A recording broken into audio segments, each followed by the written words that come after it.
Yes, Kenya. Tamu sana, yes. About 2 days ago now, Raila's legal advisor, Paul Mwangi, raised some issues with IEBC pertaining to the printing of 2 sets of Form 34A and failure by IEBC to print Form 34B. That was about 2 days ago. And IEBC at that time made it very clear that they are not printed from 34B, but they will generate it from 34A. So today, IEBC, led by its chair, Wafula Chebukati, met representatives for various presidential candidates today. And Wafula Chebukati just confirmed it that indeed they are going to print from 34B. But about 2 days ago, they were saying that the form will be generated from Form 34A. So in this video, I want us, as usual, to dissect that, to see exactly what that means politically and what it shows us about Wafula Chebukati and IEBC, and more so, Raila's legal team and advisors. Before we do that, in case you are watching us for the very first time, subscribe, give this video a like. Thank you, God bless you, God bless Kenya. Yes. In our yesterday's analysis, I did explain the importance of Form 34A, 34B, and 34C.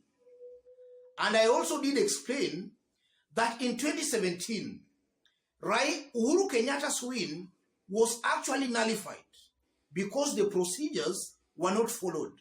In that, in some cases, Raila argued that some results were announced without a screened copy of Form 34A. And it's believed those are the reasons that made Uhuru Kenyatta's win be nullified in 2017.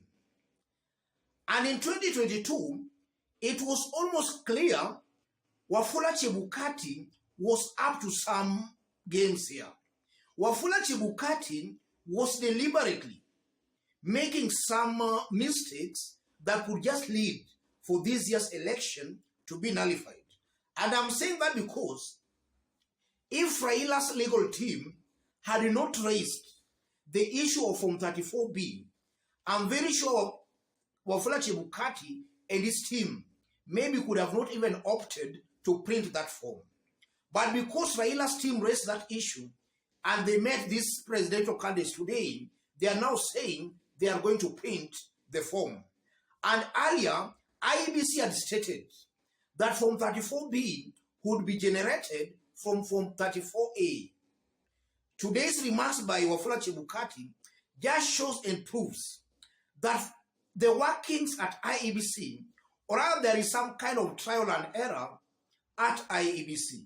Chebukati and his team are not very sure on what to do. And that can be very, very dangerous for the outcome of this year's election. And I believe that might be deliberate. Somebody might be using Wafula Chebukati and his team to thwart this year's presidential elections. And it's most likely, ladies and gentlemen, you know, Kenyans for quite some times now have been speculating that Ruto and his team have been working with IEBC. Those have been the speculations. And the aim of William Ruto working with IEBC is maybe for IEBC to make some open blunders that will lead to this year's election being nullified. And this issue of just Form 34B is just one such case. And by IEBC now saying they're going to print the form, it shows IEBC and Wafula Chebukati were up to some games. So let's give it to Raila's team. Raila's team, even though they're largely on the side of government, they are not relying on the side of, they are not just relying on the government, but they are also very keen to make sure the law is actually followed. And that's a very good endeavor from the side of Raila Odinga. And also, if you look at it from another angle, I'm seeing our Wafula Chebukati, who is just incompetent. And for those who have been following me here, in the recent days, I've been maintaining that this is a man who is just incompetent. And this incident of today also just proves that Wafula Chebukati is just an incompetent leader. A leader who cannot single-handedly, or a leader who cannot actually steer the IEBC board successfully.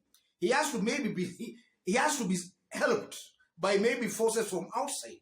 That's exactly what I'm seeing here. And also, if you look at William Ruto, the mere fact that IEBC today actually just confirmed that they're going to print from 34B, it shows clearly that William Ruto's main mission is actually to make IEBC make some political blunders. Because when Raila's team raised that issue, William Ruto and his team were seeing no problem with that. In fact, they were attacking Raila's side and defending IEBC. So this admission, or rather this new development by Wafula Chebukati, just shows clearly that Ruto and his team are apt maybe to mislead or to make IEBC do things that are against the law. And you know, if you look at the current political situation in Kenya, William Ruto has already sensed defeat. He has already seen that he cannot do any miracle that will make him win an election. And this evening, there is a research firm called CAP that also just released their opinion poll, and actually it was also aired through the mainstream media. CAP has it that Raila Odinga, assuming an election was to be done today, Raila would gain about 52%, William Ruto is at 45%. And in 2017, the same CAP predicted almost the real results, or rather predicted exactly the outcome of 2017 election. That was today. Though we are going to do a detailed analysis on those latest poll results that show Raila Odinga at 52%. That's an analysis we are going to do maybe in our next video today or maybe tomorrow.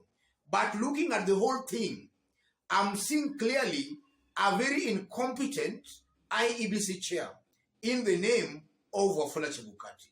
That's what I can make out of all those things that are happening currently at IEBC.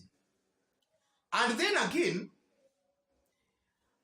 I can only term that as a Raila team, or rather the deep state, or rather the government team, actually blocking another rigging scheme. William Ruto and his team were cleverly trying to use IEBC to use that loophole to rig. And I believe they were trying to do that by the mere fact that two sets of Form 34A were printed. And also today, IEBC just confirmed that the other set that was printed will not be used. So if it won't be used, why did IEBC actually order for the printing of those forms? That's just an indication that that might have been a loophole IEBC or even William Ruto they wanted to actually collude and rig through those extra, or rather that other set of Form 34A. But that again has just been foiled. So in a nutshell, as I conclude, Wafula Chebukati's or William Ruto's plans to rig this year's election has also been blocked. So its mission unsuccessful. Let me leave it there, ladies and gentlemen. In case you are watching us for the very first time, but so far you have not yet subscribed, kindly subscribe, give this video a like. And to our fans and subscribers here, I'm very much humbled, very grateful for the kind of support you are giving me here. God bless you, God bless Kenya. And to any other person watching us outside Kenya for the very first time, drop a comment, let us know from which part of the globe you are watching us from. And if possible, subscribe, give this video a like. Thank you. God bless you. God bless Kenya.